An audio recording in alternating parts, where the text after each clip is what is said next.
Hello everyone, I'm Aminata Kambande and I'm super excited to welcome you to this edition of the Ignition Hour, where we bring to you great entrepreneurs in an effort of helping you be ignited by their journeys and experiences. Whether you were young entrepreneurs or you were contemplating embarking on that journey.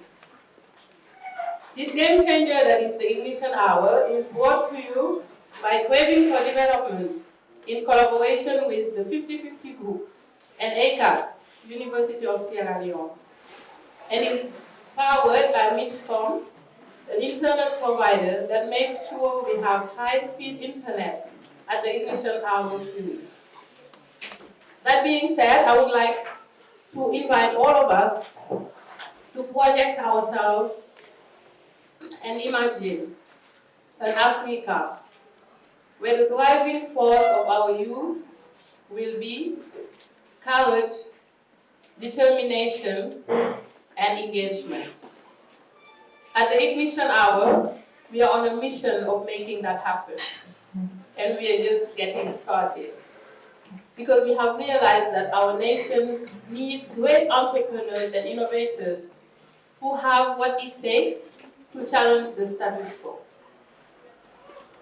Another projection that I think is worth doing is one where Sierra Leoneans would not need to go abroad for quality education, but rather, as the true Athens of Africa, Sierra Leone will regain its notoriety among the other African nations when it comes to education. As of today, we have great entrepreneurs and role models in our midst. Namely, Madam Yeniva Sisay, who is the founder and managing director of Excel Education Solutions, and Professor Alhaji Njai, who is the founder and chief strategist of Project 1808 INC. I would just like to share with you guys one quotation at the entrance gate of the University of South Africa, where the following message was posted for contemplation. Destroying any nation does not require the use of atomic bombs or the use of long-range missiles. It only requires lowering the quality of education and allowing cheating in the examinations by the students. Patients die at the hands of such doctors, buildings collapse at the hands of such engineers, money is lost at the hands of such economists and accountants. Humanity dies at the hands of such religious leaders. Justice is lost at the hands of such judges. The collapse of education is the collapse of the nation. End of quotation. And this is all the more reason for us to talk today about our own educational system, which is the topic of this afternoon's edition, our educational system in the light of the 21st century. And we are absolutely very excited to have these great actors among us today. And I can promise you that we are in very able hands this afternoon. So I just would like to invite all of us to watch the amazing biographies and then come back to the discussion.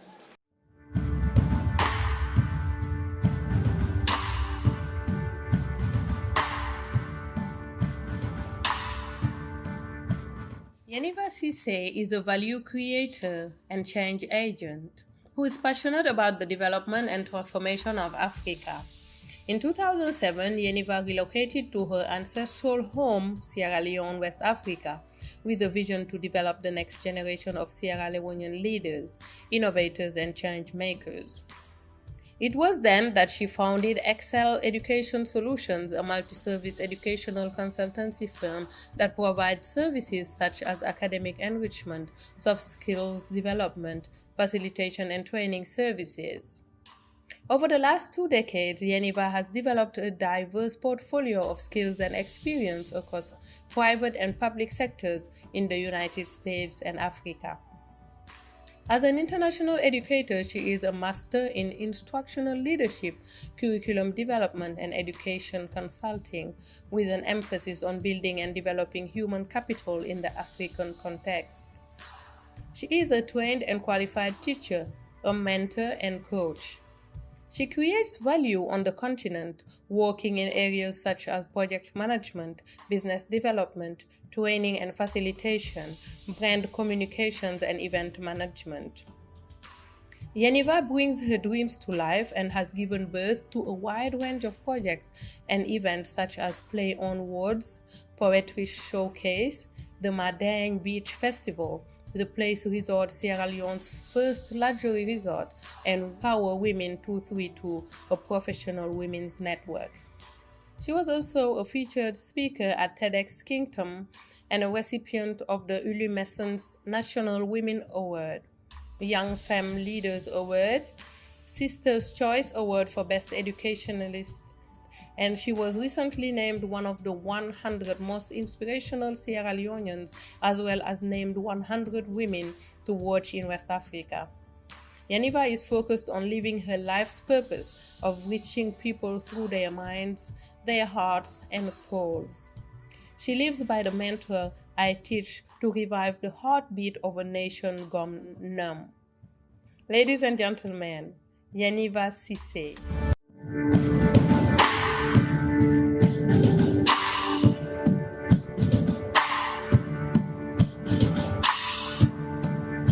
Professor Alhaji Njai was born in Ghana, Falaba district in Sierra Leone.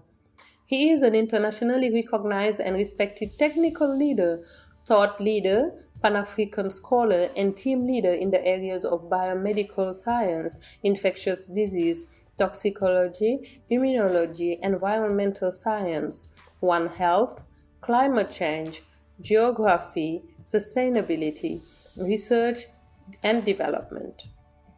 He is a social entrepreneur, a non-profit organization program development and disruptive innovation for industry and empowering communities and indigenous African culture.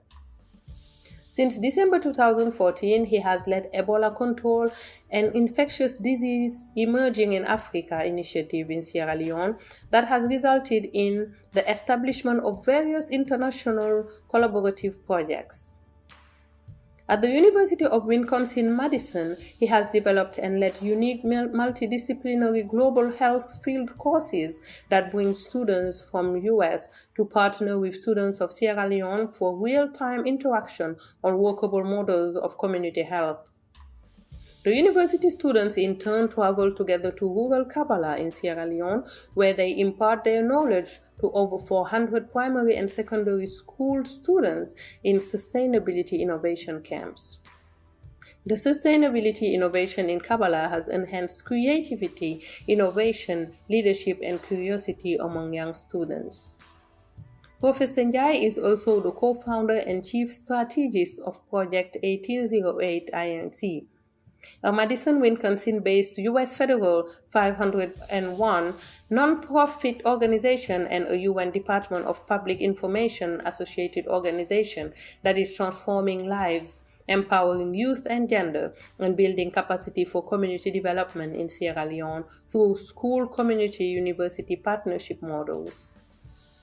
From an initial 56 students in 2011, Project 1808 INC now supports and trains over 700 students drawn from various primary and secondary schools in Koinadugu district. Project 1808 INC is also in the process of setting up a university college with ITC Tech Innovation Hub along with a One Health focus, agriculture, human health, and environmental health in Kabbalah, Koinadugu, one of the least developed districts in the country. Ladies and gentlemen, Dr. Alhaji Njai. Sorry, Professor, it's not doctor, it's Professor Njai. Isn't it amazing, these great biographies? It is. I'm really very humbled by listening to this, especially Yeniva, when I was going through your biography, I was like, oh my God, I was interacting with women, even inviting them on this platform who are part of Women Power Women 232, also going to the place, not knowing that it's a Sierra Leonean woman who's behind that. It's something amazing that I commend you for. Thank you so much for creating that. Thank you also for the decentralization of education, because most of the time what we see is those great initiatives we have as just concentrated in Freetown, and we forget the provinces, and they are still part of Sierra Leone. So thank you so much for this. And without any further delay, I would like to hear from the both of you your success stories and challenges when it comes to your journey in the entrepreneurial journey in the field of education. This is one for both of you, and another one is the choice of names. I would like to understand what does Project 1808 stand for. Yeniva. I think my career has been very colorful. One thing that I say is that education gives you the opportunity to explore many different facets.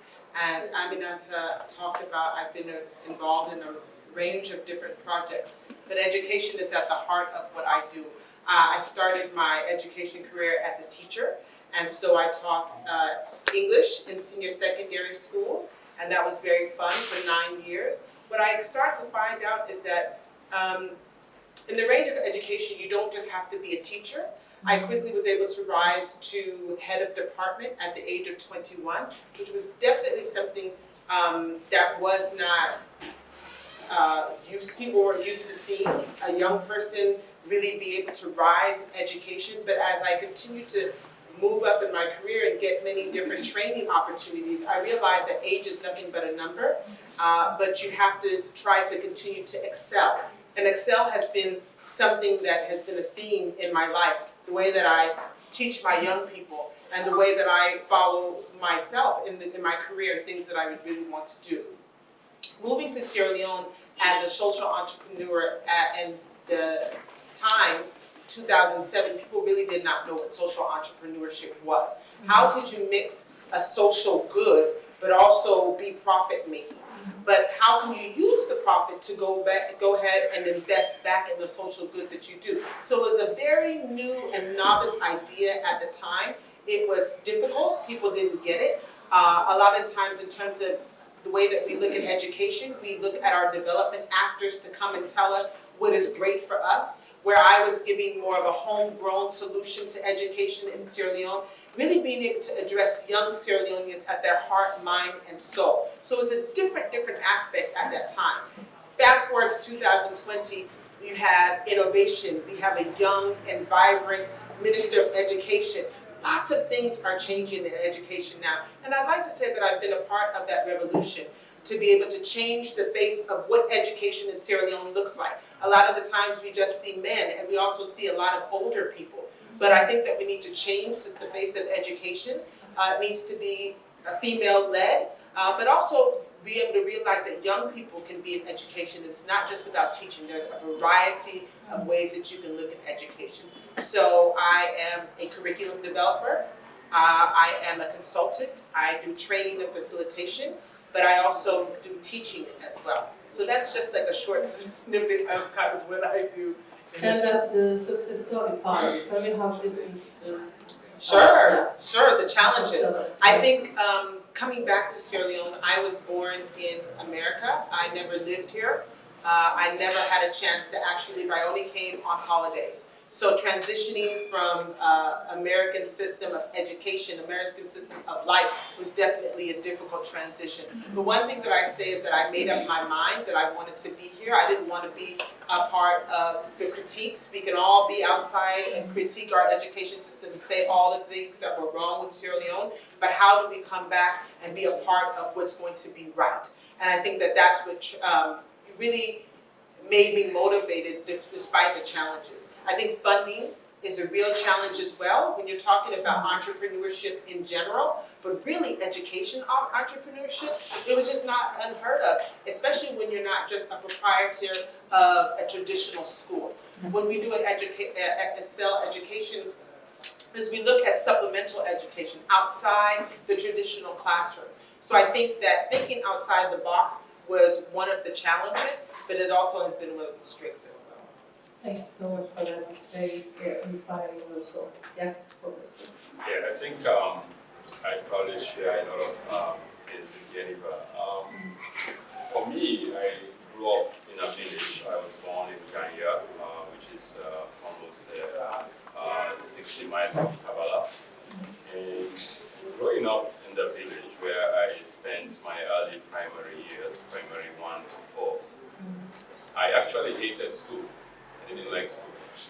But I was also one who enjoyed the environs of the community, the old lady out there and come and ask me, I'm her husband, and then about running after monkeys in my mother's farm and going out to fish and then to the river and all that stuff. So I treasured that, and then till a moment when my brother will always tell me men have gone to the moon. And that captivated me. Men have gone to the moon. So I'm in the village all the time looking up in the stars and looking up at the moon every day and trying to tell my dad, there are men in the moon. And my dad was like, you can say that, you can say that. That's not something a child can say, that's not, you can say that. But it was in that process, I encountered a couple of books, by, there was a Peace Corps volunteer who stumbled by and brought a lot of books. And he became fond of me and my brother, and then I would read, books on Galileo and Apollo mission. But that spurred me on, and I continued on without knowing I was up to something. And, fast forward, moving through Kabbalah and schools in McKinney, and then to Freetown, and then subsequently to US and studying. But in all my studies, I've always been connected to a sense of what's the purpose. What's the purpose of this learning? What's the purpose of this education? And how do I transform aspect of my society? How do I bring my society and people along in this educational process? And also understanding the aspect of that culture that has always been the thing that I admire the most in that community, the sense of everybody was celebrated who you were. And that purpose of that collectiveness, as the South Africans would say, unity. And so when once I've gone to the US and accomplished a lot of stuff, I was moving forward, I was doing a lot of things. I always had a thing that there's enormous talent that can be harnessed in Sierra Leone. So throughout, as I started my doctoral studies in the US, I started supporting young people in my community in Penafiel. And it started small with just some few people that I know, and then it started growing. It was just after the war. And then I started seeing that there was something to it, and there was an important element with it. And then as I went on to further to University of Wisconsin, I had an appointment there as an assistant professor and a research fellow. I was talking to a friend of mine, and he's like, wow, you are always involved in Sierra Leone doing something when you're in the lab if I'm taking a break. And I said, yeah, I'm trying to set up this thing. I want to kind of do something with young people and trying to see how we can, transform young people. And that was how it all started with Project 1808. I came back in 2008, recruited young people from Kampala. I actually physically had to come to the University of Sierra Leone and say, you have to do affirmative action, You have to actually accept these guys, from Kabbalah. They do struggle. They don't have all the good teachers, but they are very good students. Trust me, they just admit them. And that happened over the years. And then I decided, well, we have to change our model. I went all the way to primary school. And at primary school, we started recruiting from primary and from junior secondary. And that was 56 students in 2011. And fast forward, we now have over 500, 600 students from the district, many of which have gone to college. But in terms of challenges, I would say it's been very difficult. It's very challenging. So I rose up to be, both a professor and then also a senior scientist in the US, and I work for Procter & Gamble, which is #1 company in the world doing research and development, and University of Wisconsin in Madison, and they're doing probably the premier program, the #1 program in the world. And so that transitioning to say in 2014, Ebola was hitting Sierra Leone. And I said to myself that there was no way I was going to sit in the comfort of the US, in the comfort of my lab or my department or my traveling around the world, and while many other people are dying in Sierra Leone. So I decided to come back to Sierra Leone to start working on Ebola and setting up control measures, but also beginning to say how much I can be more involved in the work we do in communities and society. So it was a challenge, and it's very, very mentally and physically taxing. And I have to shuttle between here and many other places, and just trying to kind of get things going. It's a challenge, and then and building some structures from nowhere, like from the ground up, it's not actually also challenging. So there are many challenges, but one of the things I've found that has always been the best thing is that I have achieved quite a bit at a very young age at the US and competed to the highest degree. But the thing I found among all the difficult challenges of being in Sierra Leone is that every day I feel like I am doing something that is touching lives, and I'm making a much richer difference. And the impact you create every day from making an Ebola vaccine, and that I feel like will be the next frontier, to creating, targeting infectious diseases that many people in this room or in the community don't even know they might arise, and trying to find the first line of defense against them before they even arise. But also the everyday, just being in Kabbalah and walking around and going to, like I went to a school yesterday, I teach in the schools. When I'm there, I teach in the secondary schools. And just going to the secondary school or the primary school and go teach, I learn a lot from them, and they learn a lot from me. And I think that's been the value. I feel like I am, getting as much from it and as they are getting from me. And I think that's what I value every day of being here and being part of that story of changing and transforming the country. Thank you so much. Thank you, both of you. And I do think that the economy of what both of you have shared with us is the fact that the challenges are not as important as the learning process, and also the fact of being of service to your own communities and giving back to them. And the strong mantra that you go for, I think, summarize what both of you have shared, trying to revive a nation that has done is very, very, very strong. Thank you so much for that. I just would like, before we dive into the conversation, to please have a very short summary or assessment of the educational system in Sierra Leone without being very critical about them. Yes, knowing just like what we're talking about and how we can give solutions to it. So you want me to start? All right. So I think our educational system, I would say it's a little bit dysfunctional at the moment, and dysfunctional because it's a mistake that we've done from independence period. I feel that there are a lot of challenges with our educational system that have arisen at that point that could have been handled at that point.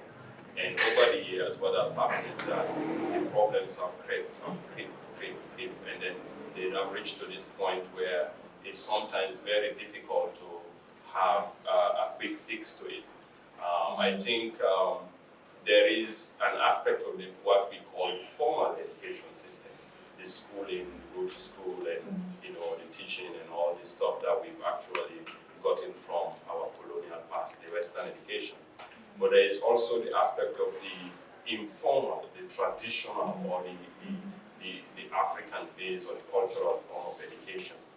And I think where we failed to perfect one, which is the formal system. Because if we say we are going to go with the formal system as a means of development and sustainability, we failed on that front. And we've also failed on bringing forward the informal, well, it's not, I don't call it informal, it's on quote, because this is, when you say formal and informal, it means like you're almost putting one at a higher platform than the other. And I never try to do that. So I'm just going to likely say here, the Western education and the African educations. And we have failed to now also connect the two. And in a way that you can create a synthesis of the two. So what we've had is a system where you have people going through the formal system without the necessary quality in the formal system. And then also the same people lack any understanding of the African cultural education. So not having the two also working together is impacting our development, because we are not able to domesticate the development. We are not able to domesticate modernization.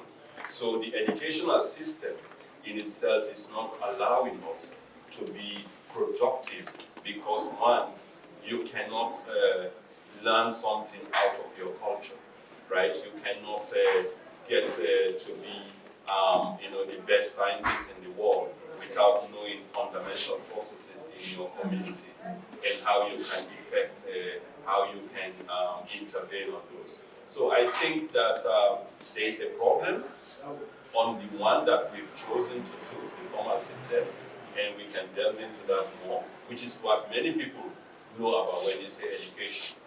And we forget that there was an African education, a cultural education, and we have bashed that, we shunned that, we forget about it. And we forget that, as we go all around the world, the Japanese are better today because they've been able to merge the two. The Chinese are better today because of that. The Indians are better today because of that. And so you get Nobel laureates from India or China or Japan who speak no English, who speak no French, and they speak their languages and are able to create the best science or best engineers. So that's why I feel like we have to, that's where I feel like the dysfunctionality of our education is in. Thank you so much. That reminds me of what Leopold Sédar Senghor was talking about. You need to be deeply rooted first in your values and cultural realities before you embrace the outer world. Thank you so much, Professor. What else would you like to add? I think Professor has spoken on a lot of the same things that I would have said. I think that if we look at assessing the Sierra Leone education system, we would need more than an hour. I think that we have a broken system, and there are a lot of cracks. And so we need to be able to start filling in those cracks. But like Professor said, we can't have a quick fix solution to those cracks. We need to be intentional about what it is that we want to see.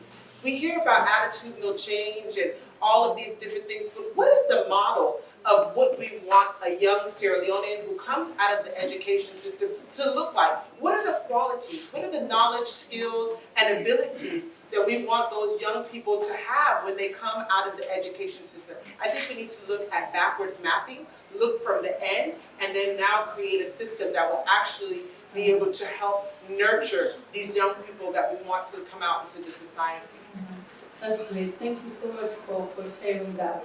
Because as you have said, we really would like to have those people be rooted in their realities and embrace the world and be also able to impact that world effectively, because it's something that we can do when we equip our youth with the skills that are necessary for them. And I have heard you talk about STEAM-L instead of just the STEM tools that we talk always about. So what do you mean by that, and why adding the leadership part of it to it? Yes, so we normally focus on technical, the science, technology, engineering, mathematics, and I've always added arts. You need arts in addition to other everything. But leadership is very important in all of this process, and for us to move our country in terms of both the educational process, in terms of many sectors of the society, the leadership piece is so important, it's so ingrained. And so whether you create the next medical doctors, the thing we are lacking is that we are not creating the medical doctors who are top leaders in the field. If you are creating scientists, you must create scientists who are top leaders, who are technical leaders in the field. So that if we have an issue, for instance, say we are talking about, even now we talk about coronavirus or something, but you need to have the top leaders in the field who are actually shaping the thinking. And even when you talk about the educational system in Sierra Leone, we need to have thought leaders who then begin to shape our curriculum based on an understanding of our cultural values, as well as the values that we kind of look outward to. Because,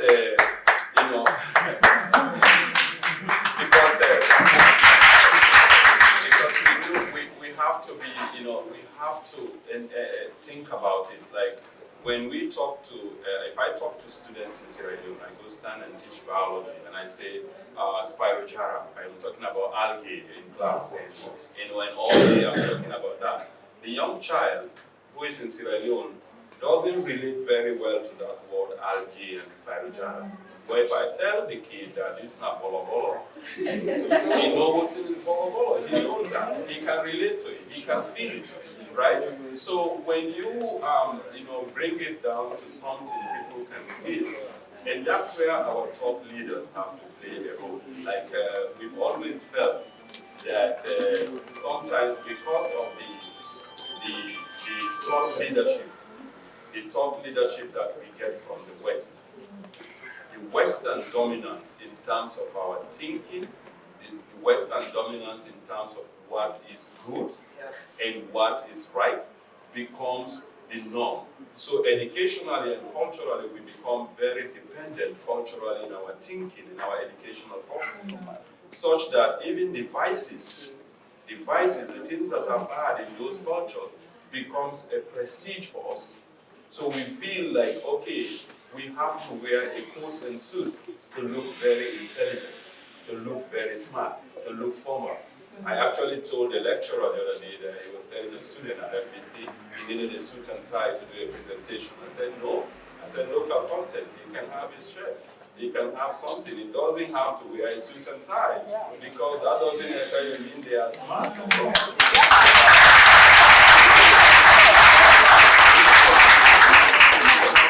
You look at the richest guys today who are doing some of the things today, Mark Zuckerberg and all these, wearing a polo. So we're going to change our thinking. Our convocations today, we are still wearing, these convocation gowns. Why can't we market more of our ronco?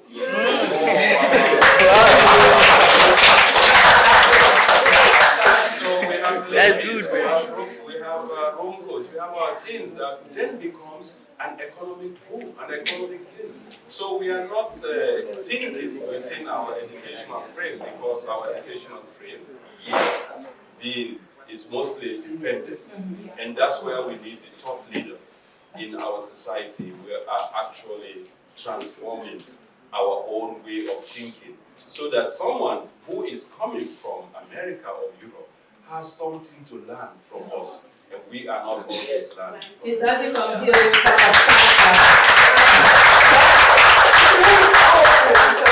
local content, wearing your own cultural attire, and being proud of wearing it.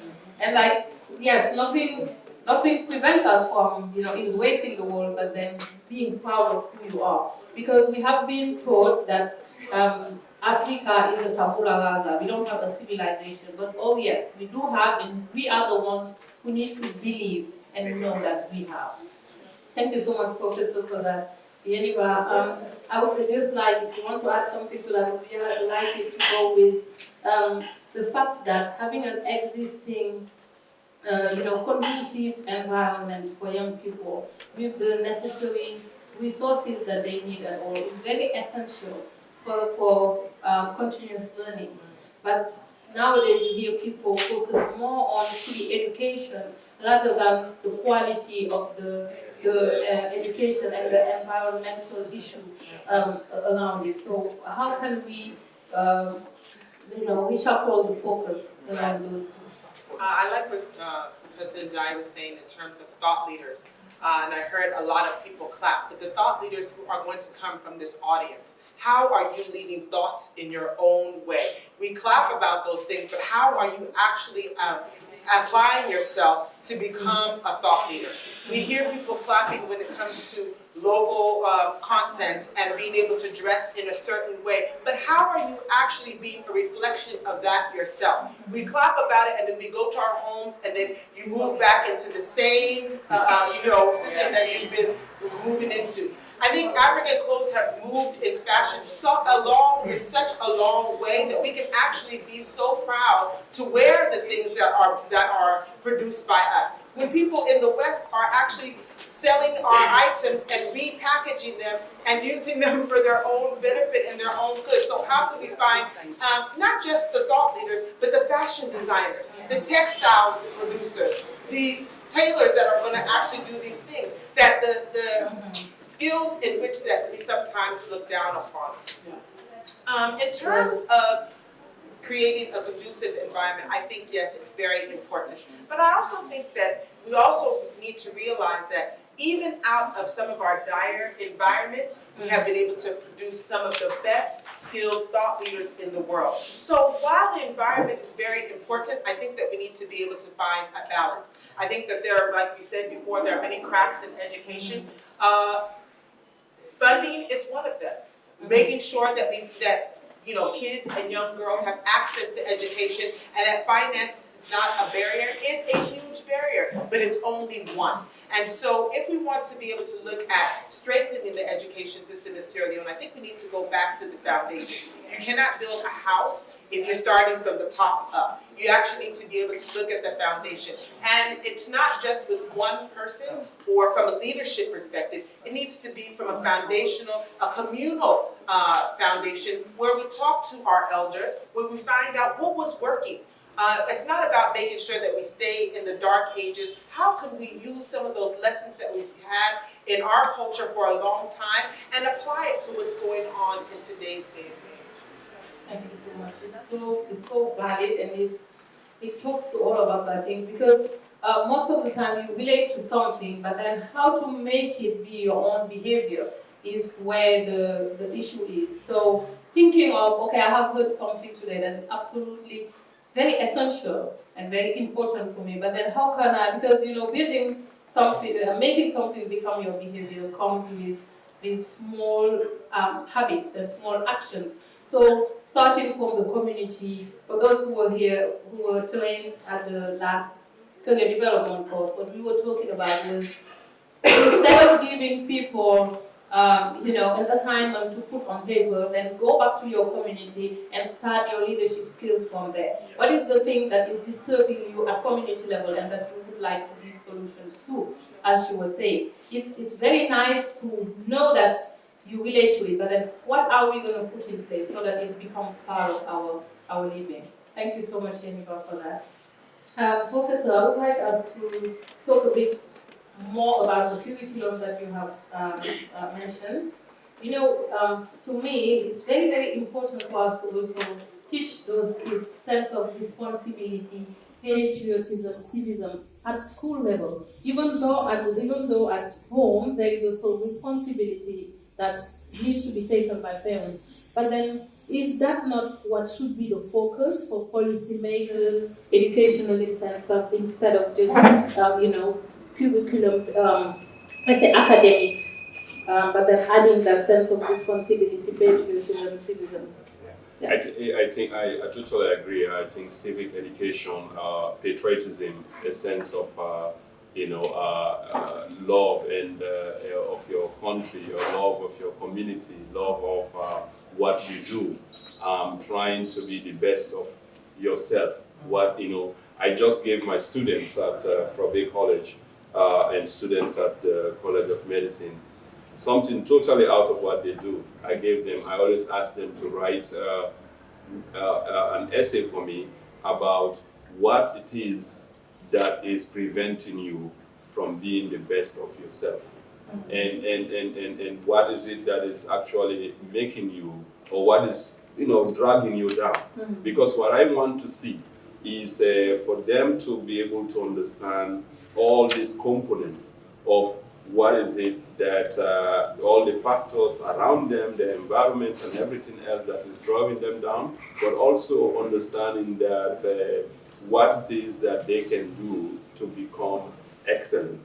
And when I say, patriotism is important, it is no joke to me. I actually feel that the first and foremost thing that we all as Sierra Leoneans have to imbibe in us is that sense of patriotism.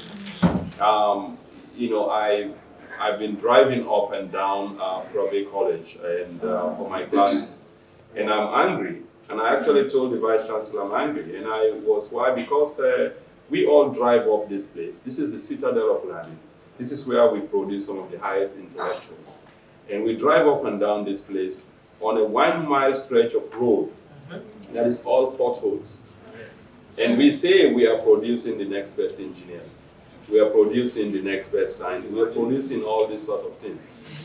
How is it that an entire institution that should be at the forefront of things, we aren't able to even fill up a 1 mile of potholes? We cannot solve that. Yeah. And we have students we are producing who aren't able to take that leadership in terms of saying, this is my environment, this is my community, I want to kind of fix it. So the sense of patriotism trickles down on everything, taking ownership of things and being like saying that this is my thing. Doesn't have to be with the national government, but everybody saying, this is my own thing. I am going to take this. So patriotism drives across everything, and I think it's one of the things that has declined in this country to the point that it's almost like now we all say, well, no care, I'll just bomb the country. What for do? What for do? Yeah. And so it just becomes the thing. But I think it's so much important, and to me, it is the difference between a developed Europe, a developed America, and us. It is not that they have brains than us. They are not superhuman. They are not anything much more intelligent than us. But what has been the difference is that you get, for instance, an alumni from my university who will say, I will bring $5 million for the campus. That sense of saying, I want to give back to that. And as against, it's again $5 million just for me and my family. Yeah. So there is a sense of a difference between how we think about patriotism and civic action towards national development. Thank you so much. Yeah, I think we need to realize that if our street is dirty, it says so much about us. And also, if there are holes in our in the road, we should not like what we always see is somebody who's filling it up, stopping you, asking you for money. So they're doing it for the people who are passing there, but not for their community to look more beautiful than it should be, which is not what we should focus on. Yeniva, I would like us to now talk more about sense of curiosity in our kids, because I do think that we need to instill that in them, so as we will be able to leave them with themselves and they will discover the world by themselves and heal it. So, we go to school and they teach us about geography, but then you spread the map to the kids. They don't know how to show you one country in the world map. So how can we give solutions to that? to that sense of curiosity that is not, let's say, stirred in those kids. Right. I think the sense of curiosity needs to be stirred in different ways.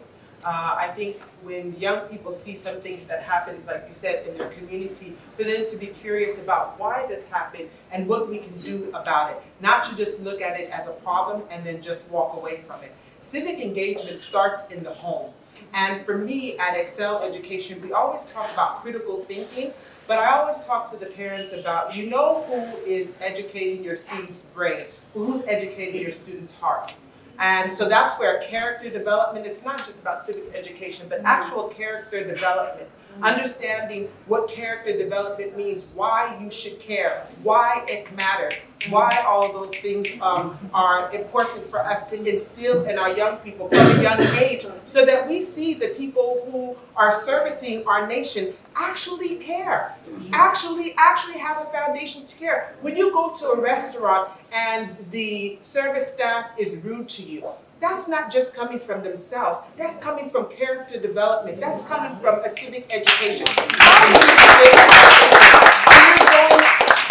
To register a business, why do I need to pay a bribe? Why shouldn't that person be happy and glad that, wow, a person is coming in here to develop a business, but rather than putting that young person down? It's a responsibility for all of us. You know, we clap about it, I say this again, and I turn it again to us. I really turn it again to us as a reflection of who we are. When you go home, when you step out of this door, what are you going to do so that you ensure that a difference is actually made? How are you talking to your little brother or sister? How are you talking to your cousin? How are you challenging your friends to do better and to be better? Yeah. Thank you so much for that. It's like, I know everybody's moved and inspired the same way I am, but I do commit to change my behavior when it comes to my relationship with curiosity, civism, patriotism. Hopefully it's the same for all of us.